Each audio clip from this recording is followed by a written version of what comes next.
This is A's Cast Live, your comprehensive look at the Athletics. Leaping at the wall, it's gone! A towering drive into center field by Rooker. And 29 other MLB clubs. A judgy blast. All rise. Here comes the judge. Swung on, hit high, hit deep to right, away back into the second deck. Bobby Witt Jr. becomes the first shortstop in Major League history to have two 30-30 seasons. Shohei Ohtani starts the 50-50 club. Join us as we take you inside the baseball universe, from humidors to walk-off dingers to Hall of Fame talk. We have you covered. Spend your afternoon with us, only on A's Cast Live. Here's Chris Townsend.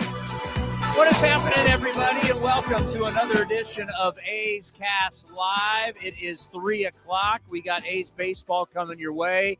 Game 3 of the three-game set between the Athletics and the Rangers going to be at 5 o'clock. It's going to be J.P. Sears up against Patrick Corbin. J.P. Sears loves him some Texas Rangers. He has thrown well against the Texas Rangers. We're going to see how that is going to do tonight at the ballpark in Arlington.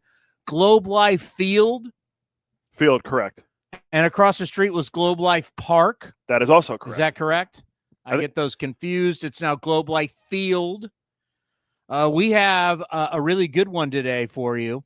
Mike Petriello from MLB.com. If you've been following what baseball has been doing with ESPN, and as ESPN and baseball are about to part ways, but it's really showing you the glimpse and the future of how we are going to deliver you the game. And as we have seen with the Manning cast, super, super successful. I don't know how you recreate that, because you just don't have Peyton Manning. And then Eli's pretty good too. Yeah. And they're both brothers. And they both won Super Bowls. And they're both in the Hall of Fame, right? I mean, so like... Whoa. Eli's not in yet. They've both hosted Saturday Night Live multiple times. Correct. And they're both funny. It's a unique situation that they have that you can't replicate that. But you can start to look at alternate broadcasts are working. Why? Because let's face it, the younger generation, we are used to watching everything, and I include myself in that younger generation.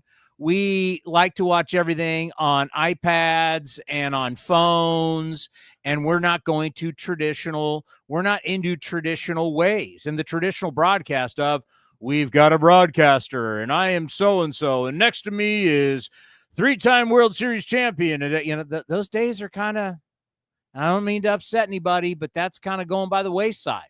The Manning cast is showing you that. Well, this alternate cast that they're doing with baseball, they're going to do it the next 3 Sundays on ESPN. It reminds me more of a football broadcast, because they're explaining to you what is going on. And they have graphics, and they have scientific stuff, and they've got data, but they also just explain, and they give you some of the traditional. But that's what they do in football. I mean, what they're constantly doing in football is they're telling the guys going in motion. And they got 3 wide, 4 wide.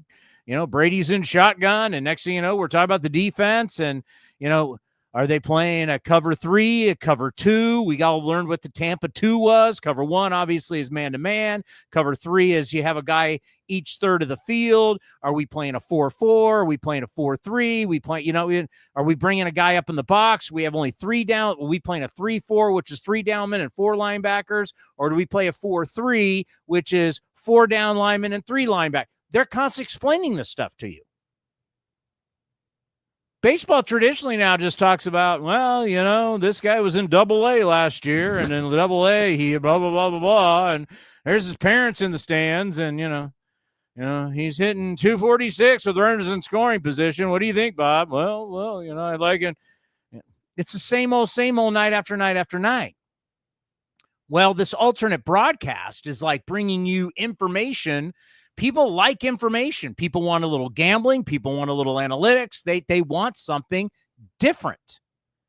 And they're bringing it to you. I thought it was really interesting, because if you can give me the traditional with some analytics, with some gambling, and they're not What they're not a slave to is the balls and strikes, just like the Manning cast. Old school broadcasters, they believe, and this is when I did play-by-play, kind of rub people wrong, especially in our industry, in our little group, is they are strike one, strike two, ball two, 2-2 count. Like to them, you could have somebody sitting next to you. Here we have Dr. Cody Elias. Dr. Cody Elias, welcome to the program. Hello, how are you, Chris? Thanks for having me. You've just come up with a cure for cancer. I did. Well, many years in their lab. Do you realize this is going to save millions of people? I'm hoping it does, and that's what we were trying to do when we were in the lab. How did you come up with the cure for cancer? A lot of research. Oh, no. Wait, the 1-1 pitch. That's what we get. They will literally interrupt somebody, and I'm exaggerating, but you could have the cure for cancer. But let me tell you something. I cannot miss a pitch because that 1-1 pitch, oh, my God. And when I did that, people freaked out because I was, and of course, and I love Vince Cotroneo, but Vince did not want me there. It was obviously very uncomfortable, and he didn't want that. But when Fosse came in the booth with me, we had a rip-roaring time, and people loved it because we were talking baseball. This is what they're doing. So when they're explaining why Tarek Skubal is bringing the heat, and he's going to talk about this seam shifting. Is it called seam shifting wake? I know Dallas Braden wants to do something with us about it, but it's about manipulating the seams. And when you throw the baseball, a baseball is not a perfectly round object, right? They're handmade, and you have these seams. And when these seams are going through the air, it's going it's going through the air with gravity, and the air grabs the seams, and it makes the baseball move in different ways, right? You're manipulating the grip and trying to manipulate the seams from the way the ball leaves your hand and flies through the air, and how the gravity and how the seams are affected by air and gravity make the ball do crazy things, which makes the hitter go, how do I hit this? That's essentially what, and they're explaining this. And they may miss that pitch that was high and outside. That the traditional broadcaster freaks out. And maybe the traditional listener, especially on the audio side, freaks out like, oh my God, what's the count? What's the count? Is it 1-2, 2-2, 3-2? They're so used to the play-by-play guy having to give you every single pitch, to where now it's like, I found that refreshing because they're giving me information without being interrupted. Right now, if that pitch is put in play, and obviously this is coming from a television standpoint, but if that pitch is put in play, they're going to give you the action. But how many times you throw a pitch and it's high and outside? After the guy finishes his point, I could come back and say, yeah, last pitch was high and outside. It's 2-2. I don't have to give you every single pitch at that moment when there's good talk, good information coming out. I really like what I saw with this alternate broadcast. We're going to get it the next 3 weeks. I hope all of you will watch it because everything in our world's changing. What did you just tell me before we came on the air? Andrew Marchand of The Athletic is reporting that that ESPN and the NFL are on the 5-yard line of merging together. Get it? 5-yard line? They're in the red zone. They're inside the 5-yard line on another groundbreaking deal for ESPN to acquire NFL Media, the arm of the league that focuses on content and runs the NFL Network. ESPN could be buying essentially the NFL Network, which is highly successful. I watch come football season. I still love me some MLB Network, but MLB Network kind of, they kind of go to a lot of stuff that I don't care about. Now, they'll go to their morning show with Matt Vasgersian and Harold Reynolds and Lauren Chahati. Love that. I tape it. It's early, so I don't get up that early. That's hot stove, right? Yeah, the hot stove stuff. So I'll breeze through it every day. If they have MLB Now, I'll watch it. But a lot of their shows just vanish, and it's, old games and stuff like that.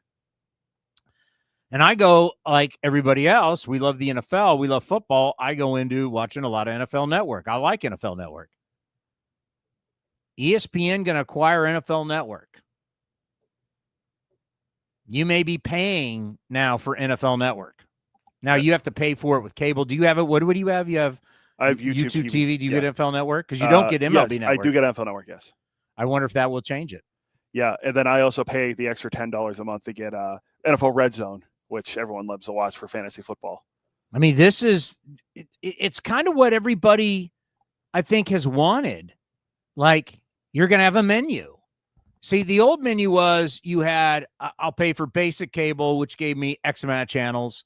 Then I could soup it up, and then I got the sports channels and all this other kind of stuff. Well, people didn't want to do that anymore. But now, giving me the option just to buy what I want is really what the consumer said. And if I just want to buy a package, or if I just want to buy NFL Network, like right now, if I get if I buy into MLB.com and I get one of those options, we get it for free, luckily, because we're employees.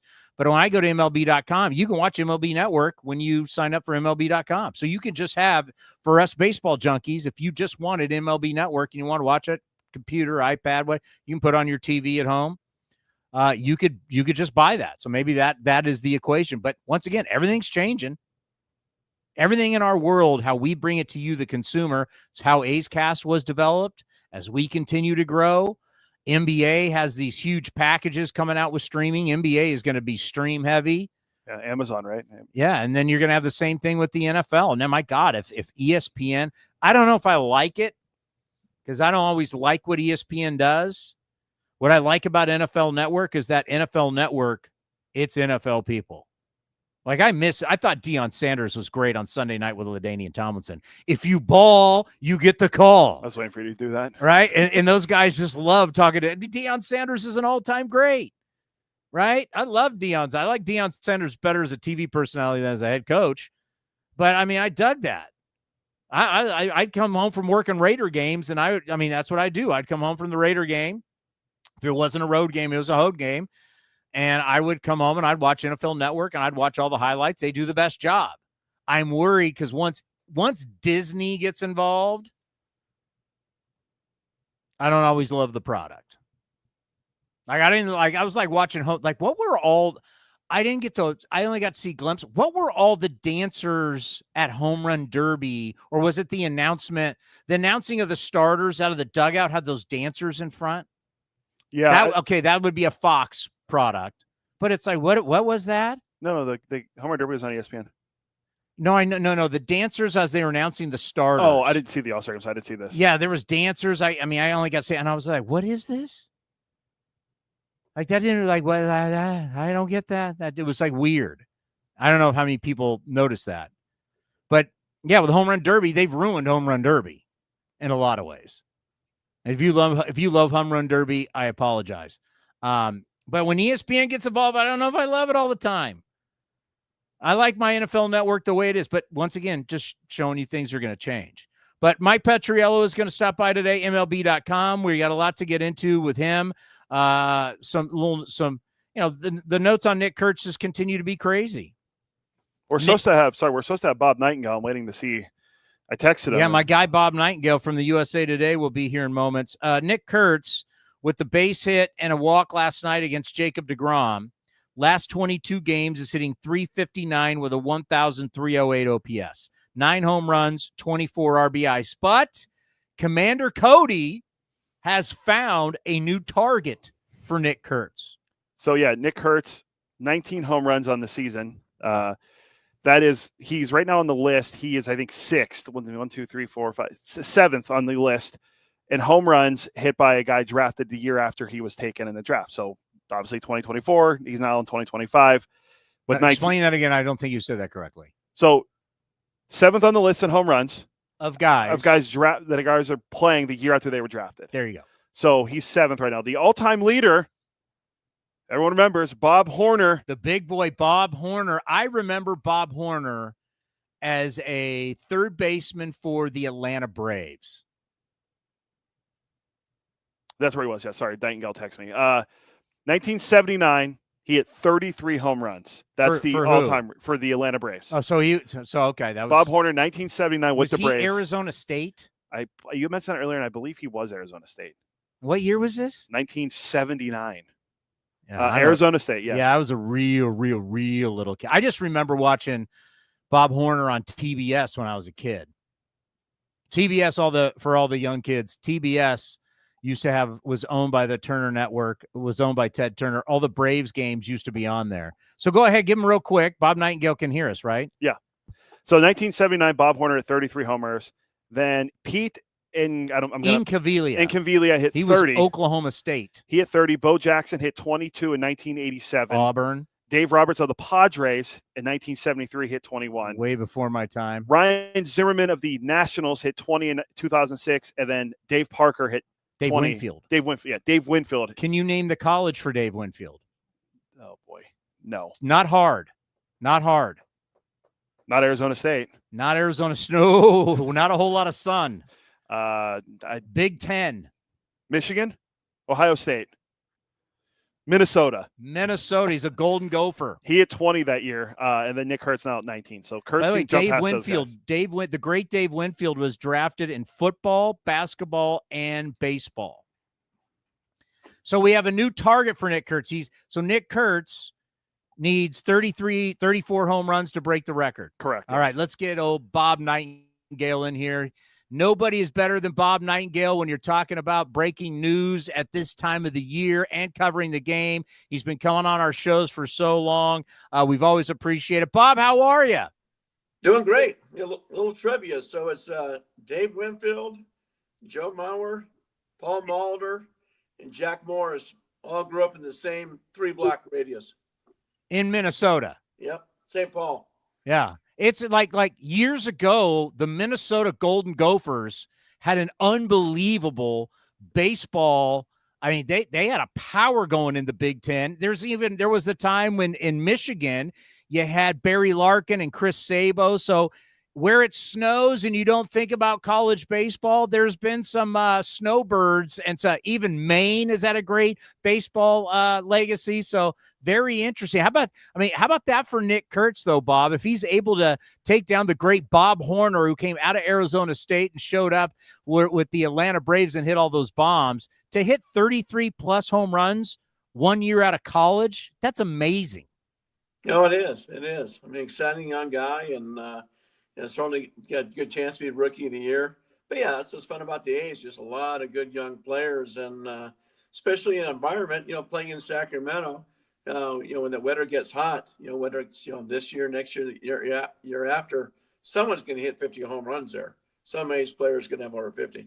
Well, it just came out today in the San Jose Mercury News about how Northern California is having a very cool summer. We are not having the heat that's been expected. Obviously, here in the Bay Area, it has not been warm whatsoever. I mean, you expect overcast, San Francisco, Oakland, but even where we are, Bob, in San Jose, traditionally very hot, has not been, and Sacramento hasn't been as hot as we thought it was going to be. So maybe that hot summer still is to come. We don't know. We'll see in the next couple of years, but it has not reached the levels that we normally see. Trading deadline's coming up.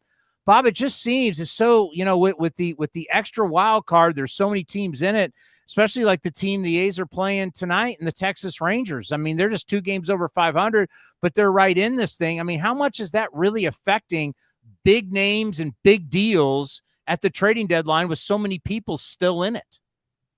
No, it's affected, a lot. They're starting to weed things out.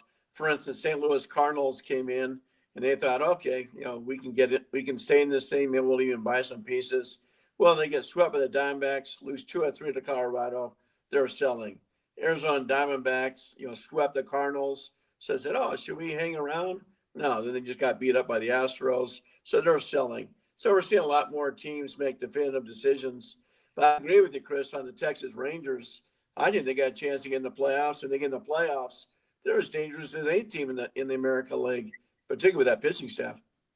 When it might be more about teams, like we're hearing Cleveland, Minnesota, Arizona. So more, instead of maybe looking at certain names, because will it be Gallen or Keller or Suarez out of Arizona? Now we're hearing, could it be Quan? Could it be Clase? I mean, who could it be coming out of Cleveland? There multiple guys have been mentioned from the Twins. Is it more looking at teams right now where players may be available, or are you still focusing on just certain guys?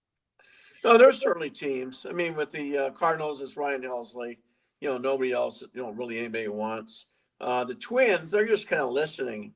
I don't think there's any way they're trading, Joe Ryan. But will they trade either Duran or Griffin Jacks? Yeah, probably. Why not? Just one of them, sort of thing. Are they Cleveland going to trade Clase? Why would they? A lot of times you just listen.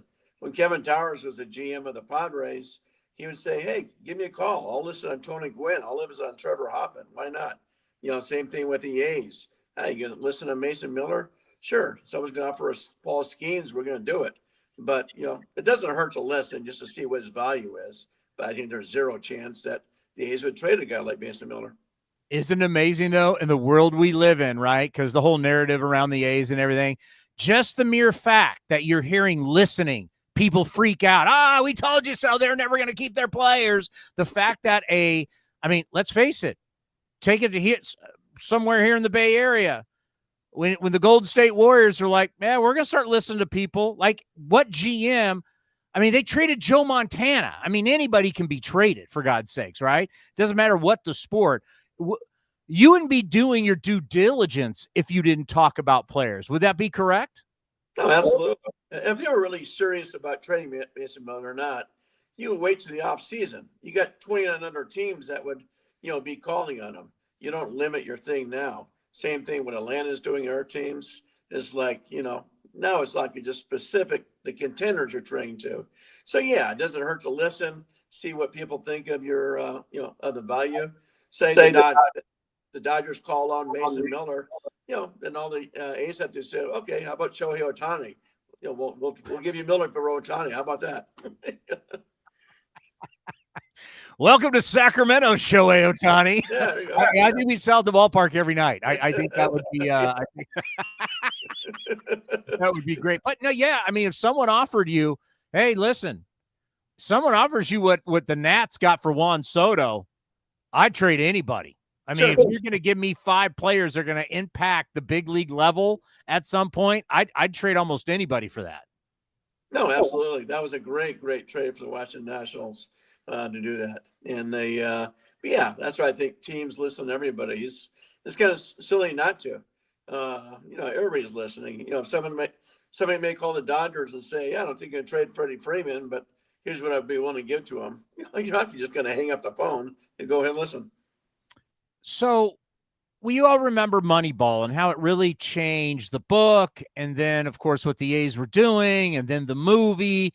And you had all these kids at the time, really smart kids who liked the book, saw the movie. Then they all went off to Ivy League schools. And instead of getting into finance or becoming doctors or lawyers, all of a sudden they wanted to now be baseball executives. And we have this whole generation of these smart kids from these Ivy League schools working all over baseball.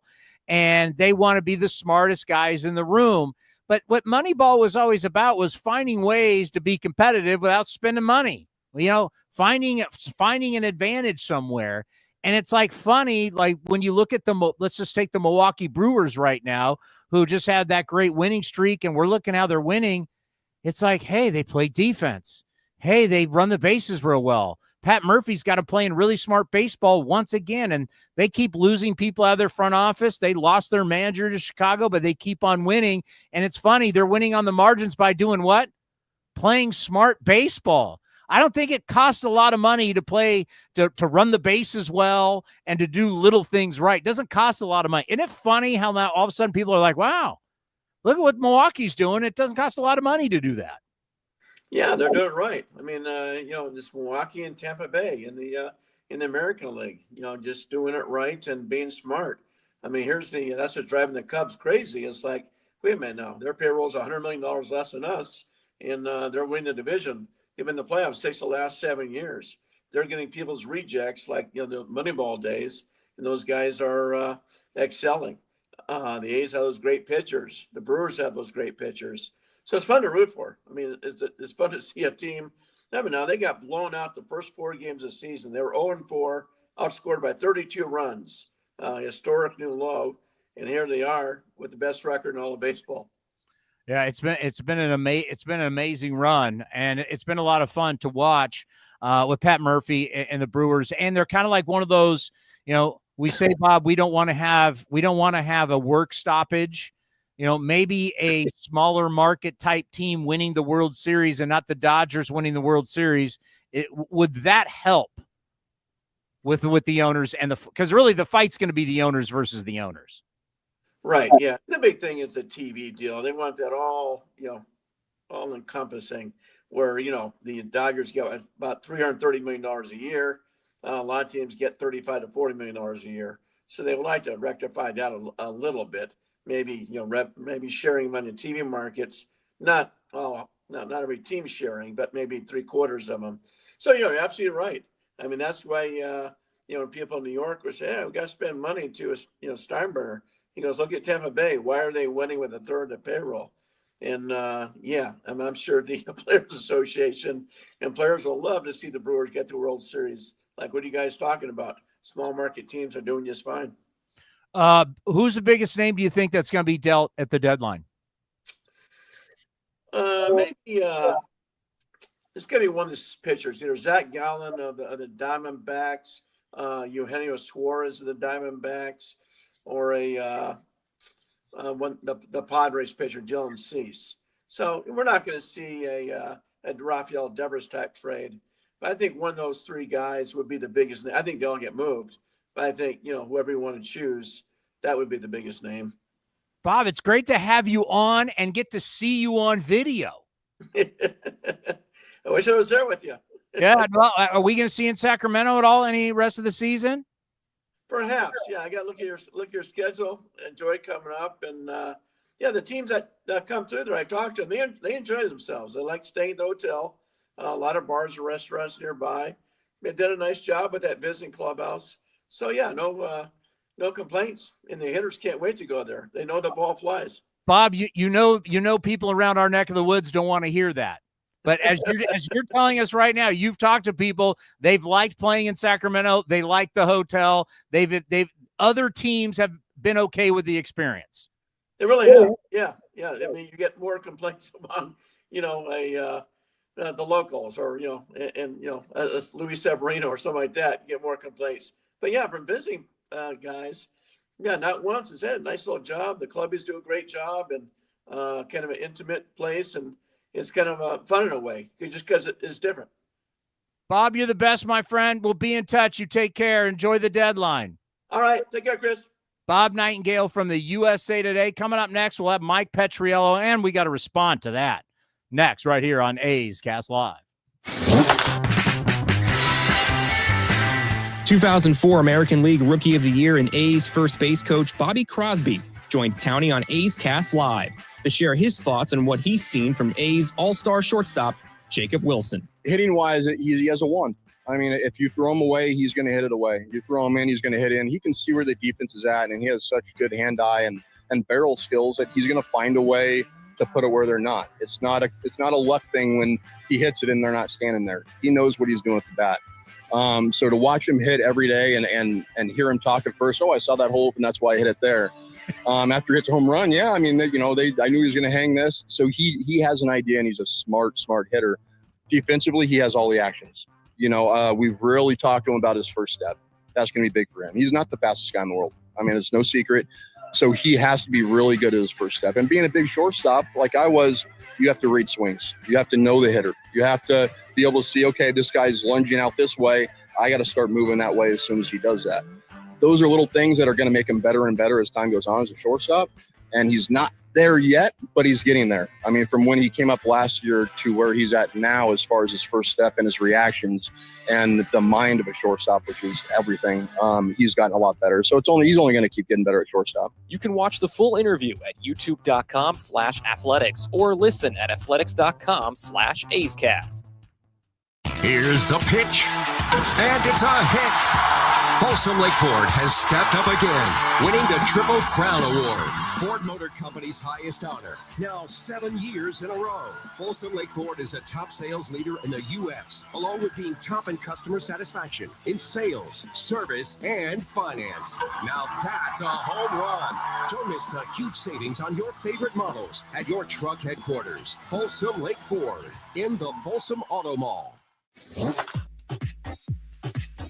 A's All-Star Jacob Wilson sat down with Towny on A's Cast Live to reflect on his development within the organization and growing alongside the team's young core. We talk about it all the time, like just guys who got drafted into this organization. This is kind of the only team that they know. We all get to be here playing for the same team that drafted us in the big leagues, and we're all young, so we all get to hang out. We either played against each other, in college or even growing up throughout high school, and see the young talent that came up to the big leagues, with us and, succeeded. It's pretty awesome to just, see that, the future of this, club's in good hands with all the young guys that we have here. And we're excited to be a part of it. And we're excited to grow as a, team together and just go out there every day, enjoy it and play for each other and, hopefully play this game, with each other for a long time. You can watch the full interview at youtube.com/athletics or listen at athletics.com/A'sCast.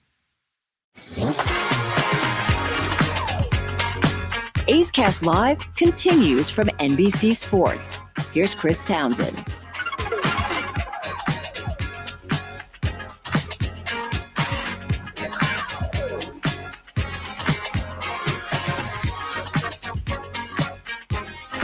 Hard time getting my earbuds in. Nick Allen told us that, by the way. And I know the narrative. We know the narrative. And the narrative's going to be like this for the next couple years. And I know we're going to be called state-run media. That's Bob Nightengale saying it. We had Nick Allen on recently. We were talking about like the whole Sacramento thing with people. The true story versus what people want you to believe are two different things. As he just told you, he's talking to people. They're not having an issue. It's not a problem. I do always enjoy when we get called state-run media. Well, state-run media would mean people are telling you what to say.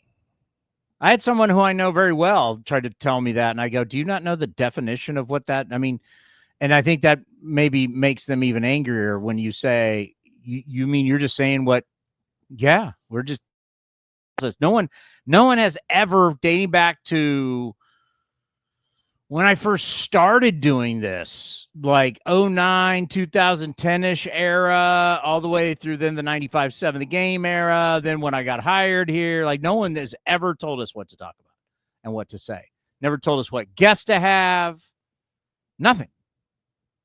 That would not be your definition of state-run media. Not at all, no. When there are... So if you don't like the opinions of the show, the opinions of the show are from we design every single day. We come up with our own little show sheet every single day, called the playbook. We decide what goes on it. We decide what we're going to talk about. We really watered it down over the years. Well, you have. Yeah. Like, we will tell you, starting pitching has been brutal. That's and the fact that the starting pitching has essentially come out of the All-Star break and no one can go more than 5 innings. It's terrible. I mean, I don't want to hear guys are young because these guys aren't young. Springs isn't. Oh, Springs is coming back. No, Springs needs to pitch. How many years do you think he's going to pitch? Severino's got to be better. Sears has got to be better. Jacob Lopez is not a kid. He's 30. He's not 30. He's 27 years old, right? So, yeah, we will criticize. And then people say, well, what about leaving Oakland? Well, at this point, if you're at this point in the process, you were okay with it. Because if you weren't okay with it, you would have quit and gotten another job. But I have said I am going wherever this organization is going. I said that all those years on 95.7. I've said it since I've come over here. If the A's, I've said, I'm in for Vegas. I remember when Dave Cavill first pulled me aside on the field and brought up Vegas. Do you remember that? Yeah. And that's when he was going to announce parallel paths on our show back in the day. I just remember him being on the balcony at spring training when we were there too. That was after, though. Yeah. And I went, Vegas, I'm in. No state taxes, Nevada, Vegas, the entertainment capital, I'm in. But I've also said, before Vegas was, if it's Portland, Salt Lake City, wherever it is, Sacramento, where I'm in. No one told me to say that. I've always said I'm loyal to the organization. I'm not loyal to a city. I don't know how that ever got crossed. I don't know where people got the belief that I was going to be loyal to. I didn't stop working for the Raiders when the Raiders were going to move to Las Vegas. I was there to the very end of the Oakland Raiders. I was on the very last flight of the Oakland Raiders. The last flight ever that people got on the flight and they were employees of the Oakland Raiders, I was on. Did I quit knowing they were going to Vegas? No, I was riding that baby out. I was loyal to the organization. Still a Raider fan, always will be. What they did for me and my family. The whole state-run media thing, like state-run media would be like, you're doing something against your will. People are telling you what to do. No one's telling me what to do. By the way, the Raiders I think they've replaced you well. They're going into this year. They've never replaced me. They replaced you now with Baron Davis. So they haven't, not us on the sidelines. Oh, well, I'm saying like their guy now is Baron Davis doing other and Lincoln Kennedy. Oh, Lincoln's still there? Link is going to, I believe, leave the radio booth, and he's going to be doing pre- and post-game stuff. Oh, nice. So you're saying that's better than me and Bill Romanowski? I haven't heard. That's a name. I'm going to go full Obi-Wan Kenobi. That's a name I haven't heard in a long time. Guess what, Towny? Got to put your big boy pads on. Bill was ready to kill everybody before every game. It was great. No, and good luck to I like the idea of Baron Davis, by the way. He's going to bring in a lot of Hollywood people. Dude, it's Vegas. The amount of people, everybody goes to Vegas. What they're going to have with that? I mean, come on. I'm tired of talking about it. But yeah, no one's ever forced us to say anything. I don't even know why I got on this. Oh, it's because of what Bob Nightengale said. About Sack, yeah. Yeah. I mean, players have liked it. Players have had no problem with it. Is there maybe a couple players? And I love what they do with like Nico Horner, right? They immediately go to Nico Horner. Well, what do you think? What do you think he's going to say? He's from Oakland. In a bad situation, he's got to say what he's going to say. But the majority of the players, they don't care. Yeah, I think it was the first. And the Sawyer Hotel is a great hotel. Yes. I mean, we've been there multiple times. I'm not trying to start a fight with anybody. I'm not trying to pick him, but these guys never stayed in Oakland.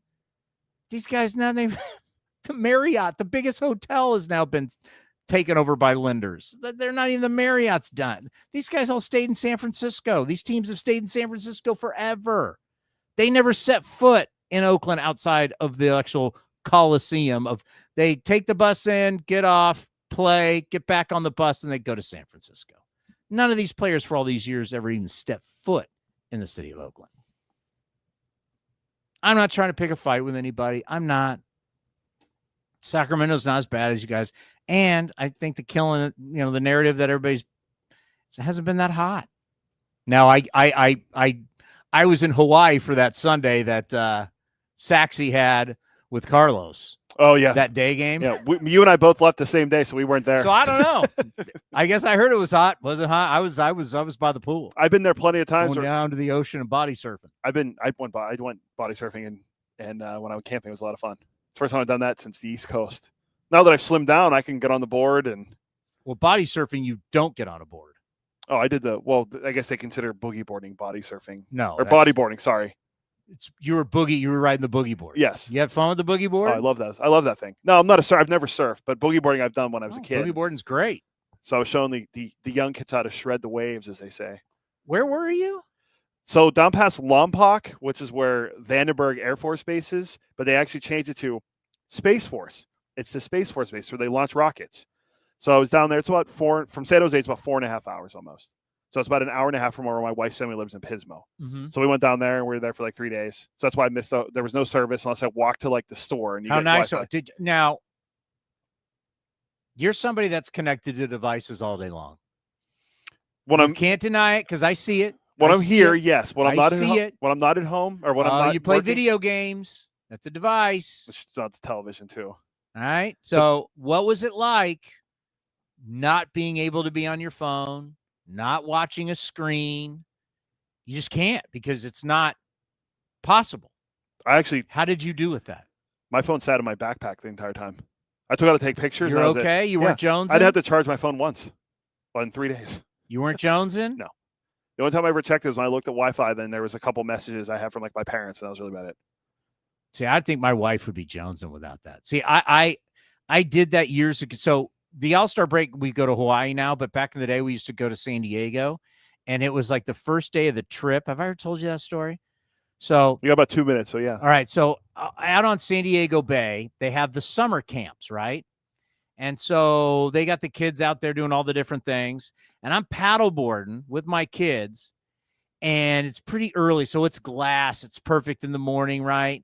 And the ski not T boat comes around, not teak, comes around the corner with 2 kids. They have the camper, the guy who's driving the boat, and they got 2 kids water skiing. And I swear to God, he sees me and goes, I'm going to get this guy. So he comes flying by me in the speedboat with these 2 kids water skiing behind were campers. And the waves knock me off my phone. You know, your phones now are pretty much waterproof. Like I've dumped this thing in my jacuzzi, no problem. I think I need to get I've had that on forever. Phone goes dead. Put it in rice, whatever people said. Oh. My phone was dead for that was like the first day of the trip. So it was done for the whole week. I come back to the Bay Area. I would have been working at 95.7 at the time. It was liberating. Like all of a sudden I didn't have a phone. And that's back when people didn't really hook on phones. They weren't hooked to phones like we are now because there wasn't as much going on. No, it was probably 2018. So you were living and dying by every Woj and Schefter tweet. Well, my phone was dead. I couldn't, and it was great. I went a month without a phone until my wife goes, we have kids. If there's something wrong, you have blah, blah, blah, blah, blah. I got that whole story, but it was great. Go and call me at home. Well, I don't know what your home phone number is. I don't even know my home phone number. I'm trying to go with the area codes are in San Jose. It's 408. It's 408, but there's also that 669 or whatever. I have now. I have no idea what the home phone number is, but it was like, great. Email me, call me at home. Email. I have no idea. That's how you're going to have to get a hook. But it was liberating because no one could reach you. No one, like they could reach you, but it was gonna be a while before I would get back. And it's like you were not. So to not have a phone and not feel the pressure to always look and to see and everything, it's the dopamine, right? They got you on the dopamine effect of your phone. And then you're always looking at it. Somebody texting me, something going on. And then you're doom scrolling for. And how great is it? Like, I don't even do bad. I hardly look at Twitter anymore because it's just for some reason, my algorithms are still throwing me all the stuff. Yeah.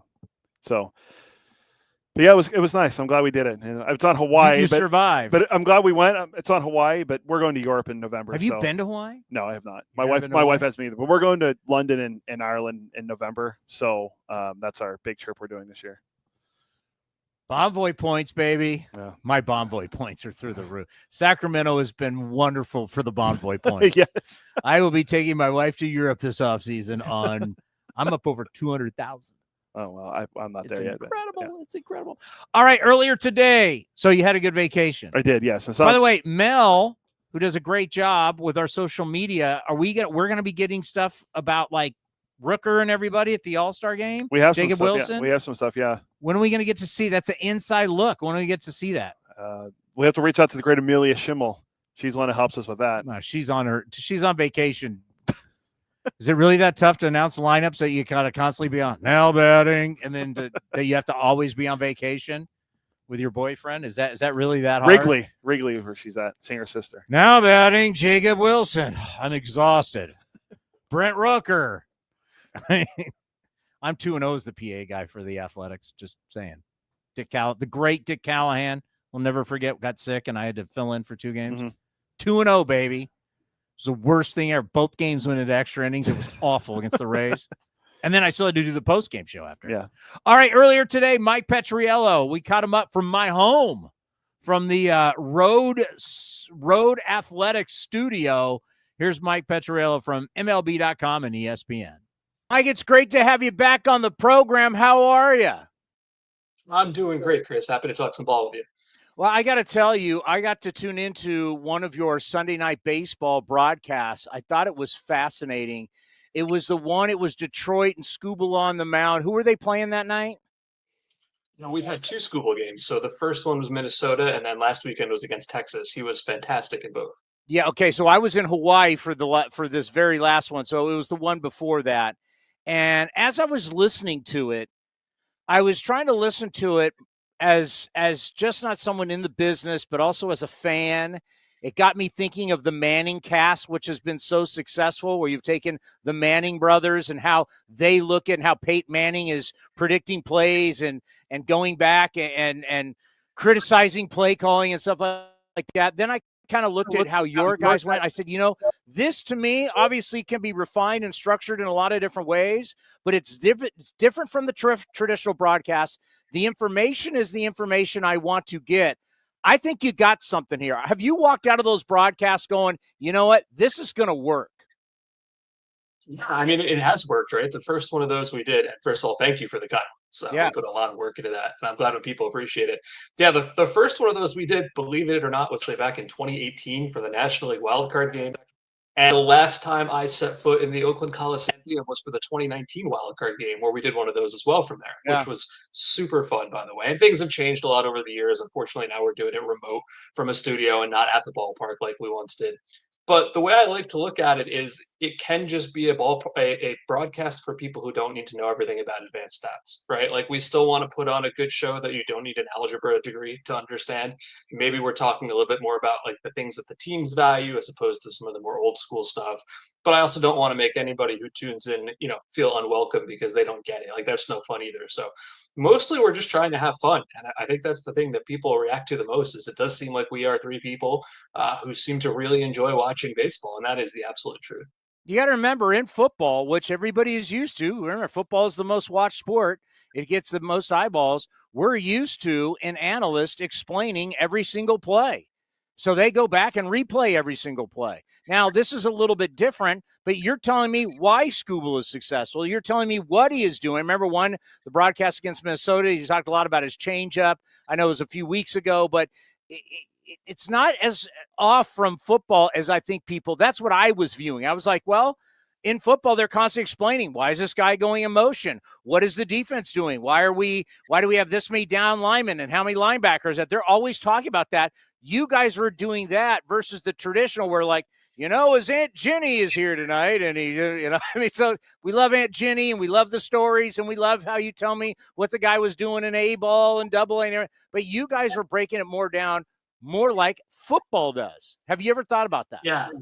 A little bit. And listen, there can be some human interest story stuff too. Skubal just went on the paternity list today, and we were aware over the weekend that he might not show up to the game if the baby was coming. So we had sort of that stuff queued up as well. This is the most recent game, not the one you watched. But yeah, I mean, listen, anybody can go into a broadcast and say, hey, this guy won the Cy and he's, 10-3 with a 2.50 ERA or whatever, right? But you want to know why. Okay, well, why? He throws really hard. He throws harder than any lefty. He's got a great changeup. Why is that? Well, because the team went to him and said, here's what we think you need to do with your grip and learn about seam shifted wake to become a better pitcher. He bought in, he did it. And I think we're at the point in time where it's I know we are always going to have these wars about old school stats and new school stats and whatever, right? Chris last year is about the oldest school pitcher I could think of this Scherzer openly said, yeah, I learned about seam shifted wake. I used it to improve my curveball or my changeup.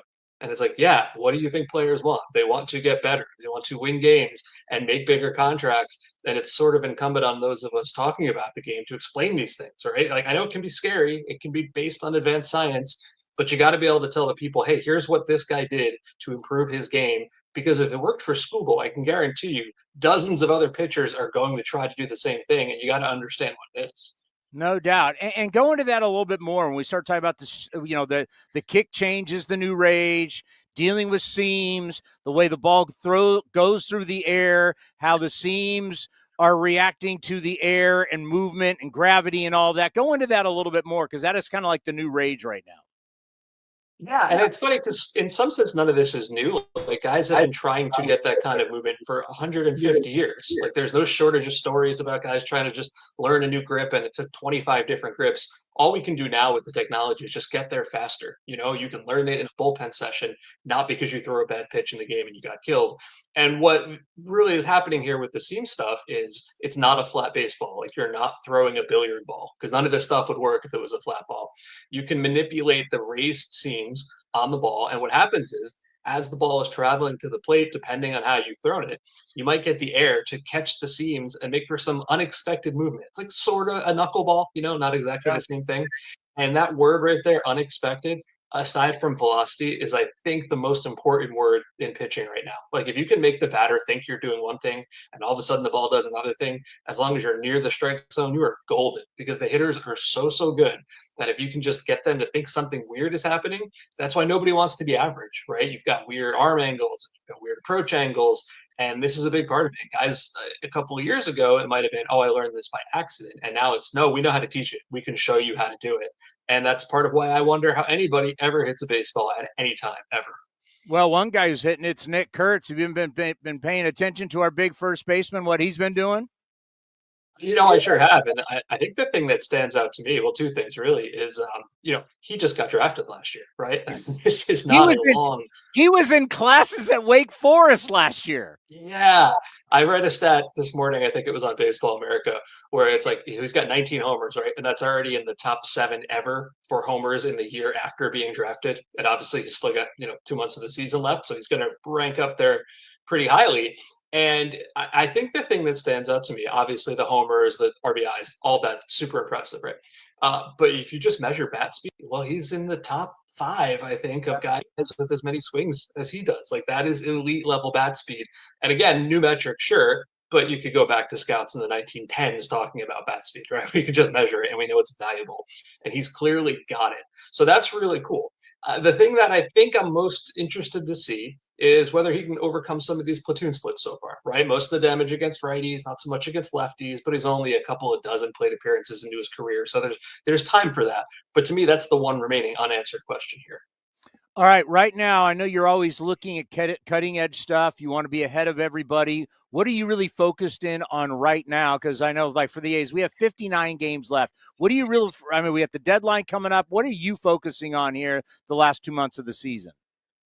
Yeah, obviously the deadline is next week. We got a couple more of these ESPN games, so I'm focused on that. Well, the thing that stood out to me, and I've been trying like all morning to quantify it and haven't quite gotten there, is like my gut feel says this is one of the most interesting and exciting like playoff races we've had in kind of a long time, right? Like the Dodgers are not walking over everybody. The Mets and Yankees are struggling a little bit. The only team that seems great at the moment in terms of having a large division lead is the Tigers, who have been terrible for the last 2 weeks. So it's like, you look at the Brewers being great, the Tigers, the Blue Jays, and I am really trying to quantify excitement, because I know there's a lot of talk about the Dodgers ruining the game and all this. But if you go back and look like 2017, 18, 19, that was the real super team era, right? Cleveland, Houston, and the Cubs, and all these years, the Dodgers, obviously. And it just doesn't feel that way anymore. And that's what I'm trying to figure out if we can show, right? This really is going to be the most exciting, divisional race, the 6 of them, that we've had in a long time. And our good friend Eno Saris, who's going to be on the program later this week from The Athletic, I know Eno has come up with an article going, let's take a look at the Brewers, right? Because when you go back to Moneyball was about, hey, we need to find a way to compete without spending a ton of money. Like what can we do? And since then, it's inspired this new generation of front office people, because so many of these kids, they either saw the movie or they read the book, and then they went on to their Ivy League schools, and then they wanted to be in baseball. Instead of, for some reason, I don't know why they didn't want to go to finance and make a lot of money, they wanted to be in baseball, right? Well, a lot of them I've talked to, they were inspired by what we all lived back in the day, which was Moneyball. And it's funny, like we're looking at the Brewers now, and we're looking at all these little things that the Brewers do well that doesn't cost a lot of money. Well, money is also good, right? They signed Chris Nealich to that big deal. That helps. It's funny, you talk about the little things, and I think for most people that means speed and defense, which they are very good at. But to me, the little things is also just like identifying maybe undervalued players. Like, I don't know if a lot of people listening will know the name Isaac Collins, right? He's one of their outfielders, tremendous defensive outfielder, and he's been like an above average hitter. He's the guy they plucked out of the Rocky system, I think, right? Like, that's how you do it is, yes, the stats and the technology. Absolutely. You've got to have them. But you also got to be able to have the scouts who see some of these guys and who say, hey, we can go and acquire this guy who we think is maybe a little bit undervalued. And when you go back to like how the Brewers have done this year over year, I remember writing before the season, I kind of put all the teams into tiers and I grouped Milwaukee and Cleveland together. And I did so because, same kind of Midwestern small market thing, but also I titled it, these are the teams we never respect entering the year. And every single year they prove us wrong. And Milwaukee has done it again. Cleveland hasn't really, which I guess goes to show you that sometimes these things are on like a very narrow edge where everything has to go right. It helps to bring up maybe the most dominating pitcher out of the minors we've seen in the last 15 years in Jacob Misiorowski. But yeah, they are doing little things right, and it is hard to pick against them right now. Well, when I think of front offices too, if you have a good front office or you're perceived as being a good business and run the right way, people are going to poach your guys, right? And we've seen, like, you take Milwaukee, they've lost front office people. They've lost their manager. They have lost a lot of different people. What is it about Milwaukee? We've seen it with the Rays had that run where they were losing managers and losing front office people. What is it about these organizations that they lose the masterminds, I guess you could say, and they don't skip a beat? Yeah, losing Counsell, and I say this with a great deal of respect for him because I think he's a very good manager, but like, losing him and then having them play better and watching the Angels do nothing with Ron Washington and the Rangers kind of collapse the 2 years under Bruce Bochy does sort of make me wonder how much the managers still have a say in it. And I know that's not the most popular take because they matter, but it's kind of interesting to see, Pat Murphy, it turns out, is a very good manager. Maybe we didn't even know it at the time because he was behind Craig Counsell. And I think what they do in that organization, they treat people well. Everybody I know who works there says they are very happy with the way they're treated, and that matters. But I also think they've got the flexibility to kind of go and do some of these interesting things where it's like you're not quite under the same spotlight you might be in a big market. So maybe you've got the ability to try things and see if they work and see if they don't work. And I also think that when you decide you're going to trade your big players, right? Like, for example, you're not going to re-sign Corbin Burns. So they traded Corbin Burns. You better make those deals work, And they got Joey Ortiz, who's been a pretty good player. DL Hall has been kind of hurt, but I think he's going to be good. And those are the kind of deals you can't whiff on. And so far, they've done a good job not doing that. Well, things are changing, right? When we created A's Cast, who would ever know that all of a sudden we would be NBC? Who would have ever thought Pat McAfee, who was a punter in the NFL, would be a part of our broadcast on ESPN for the All-Star Weekend? I think about what you guys are doing with the alternate cast for Sunday Night Baseball. Keep doing it. Things are changing. How we are presenting products in all sports and in all businesses are different to the consumer, especially the younger consumer. When is your next alternate broadcast? I want everybody to at least see it and just for themselves understand the difference and where the future is going. Yeah, I appreciate that a lot. So we have 3 more remaining, each of the next 3 Sunday nights on ESPN2. So the one this weekend will be the Mets and the Giants. And so that's myself, Kevin Brown, not the pitcher, the voice of the Baltimore Orioles, and former A Trevor May, who comes out and talks pitching with us, and he's fantastic. So we have a blast together. So the next 3 Sundays. Next 3 Sundays, that's right. Mets Giants this weekend. I guarantee you I will promote it. I want people to watch it because I think what we're all doing is we're all doing it a different way, but we're all doing it. This is where the future is going. And that's like, it's how we started. I want to help you guys and get people watching it because I think it's very good what you guys are doing. Hey, you're at the cutting edge. Love reading you, MLB.com. You phenomenal work. Keep doing it. We'll be following you the rest of the season. Be well. And we'll also be watching the alternate broadcast on ESPN.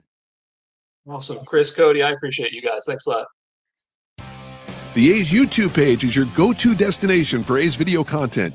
Get access to great highlights, exclusive behind-the-scenes content, classic games, A's Cast Live, and more. Visit youtube.com/athletics. This has been a presentation of The Athletics.